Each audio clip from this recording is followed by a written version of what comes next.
Hi, folks. I know it's been forever since I've done Tony's take. I'm going to blame that on the insane semester I had last semester as my first semester back after the accident. So it was a lot to manage, but I have a lot of free time. So here I am. I'm going to give you an update. Um, we are at a great place with negotiations. We have negotiated successfully 29 of the 33 articles. I think there's 33 articles. Yeah. We have four main articles left. So the first one is Article 13 on RTP. I would say the main issue is whether or not um, the administration agrees with us that the retention portion of this article should remain in the article. Under SB1, if you remember, we could not negotiate about tenure.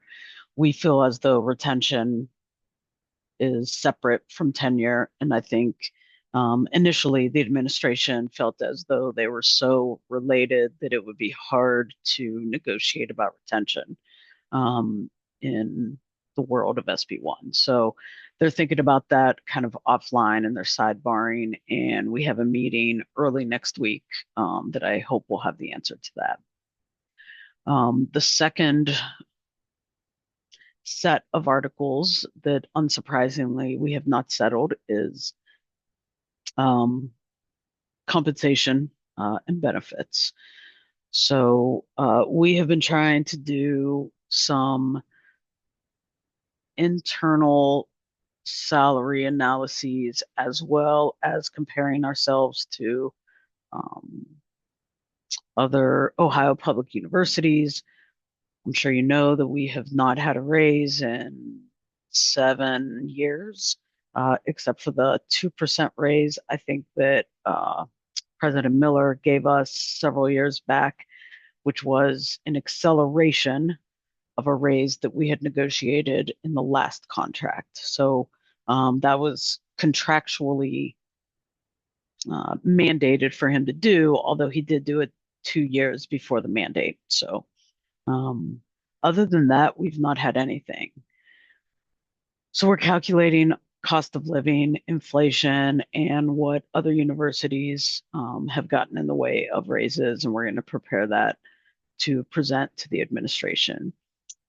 I think the way that at least compensation is going to go is we would like to hear what the administration is offering us before we respond back to them. So I think they will be the ones to start um, that conversation. I don't know that we'll get there on Tuesday. My guess is it'll be the week after.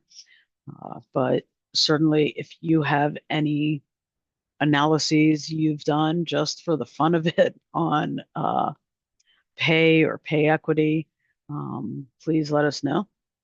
We would welcome that. You can get a hold of me at Toni.Biscani at akronaup.org, or you could just go to our website and click on negotiations, or you could just click on a question and that goes to Victoria and she gets it to me.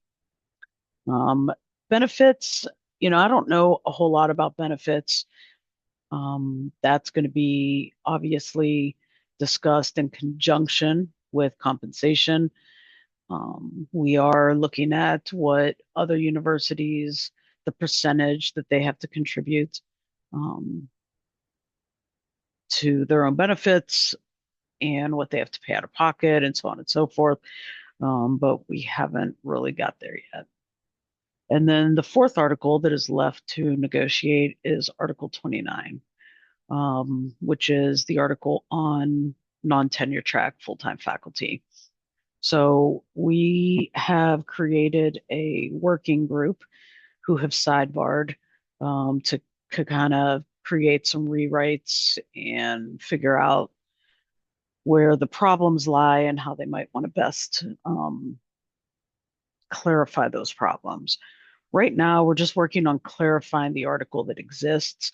We haven't discuss changing the article or strengthening the article.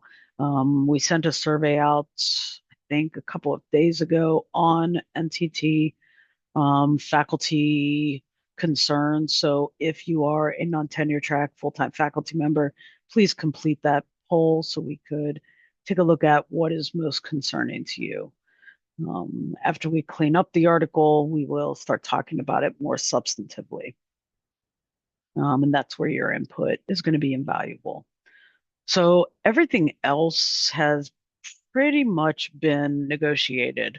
There's still a couple of outstanding questions on articles where one or the other has been asked to give a concession. But anytime a concession is asked for, we want to wait until we've done the full CBA in order to look at the list of concessions together. So there's a couple of remaining issues there.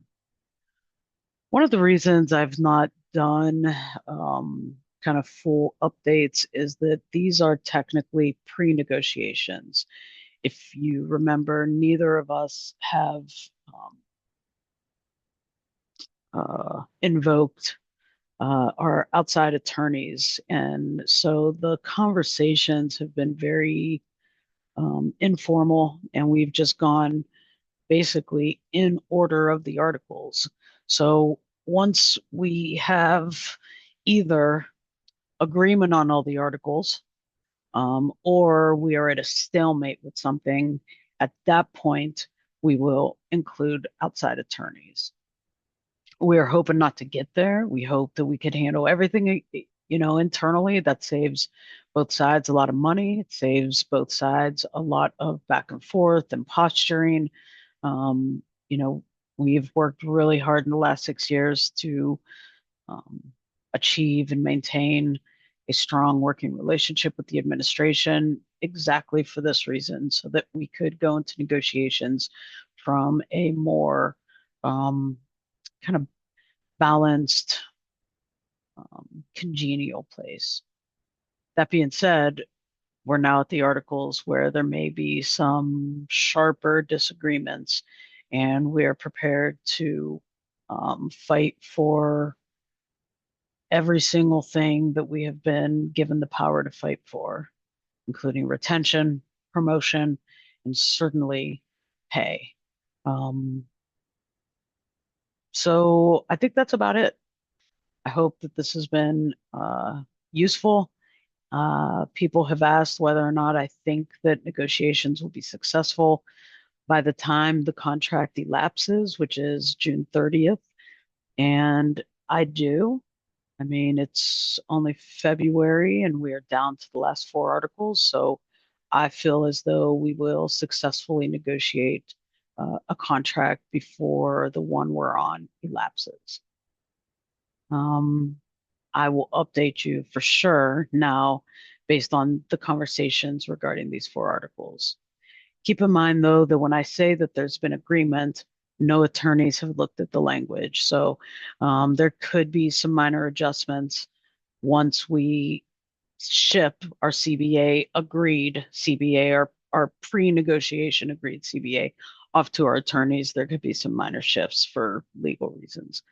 The university does have Mark Stastis on their negotiating team. He's their chief negotiator, and he is in the general counsel's office. He's an associate general counsel. So, I do think between him and our consultant, Bill Rich, I think they have a pretty good mastery of kind of the legal information, but we will be shipping it out to our formal attorneys at the end. So please, I have an open door policy. If you have any questions, like I said, you could email me or you could email anyone really in the executive committee and they can get to me. So I hope you are all staying warm, staying sane. I'll talk to you again when I have an update.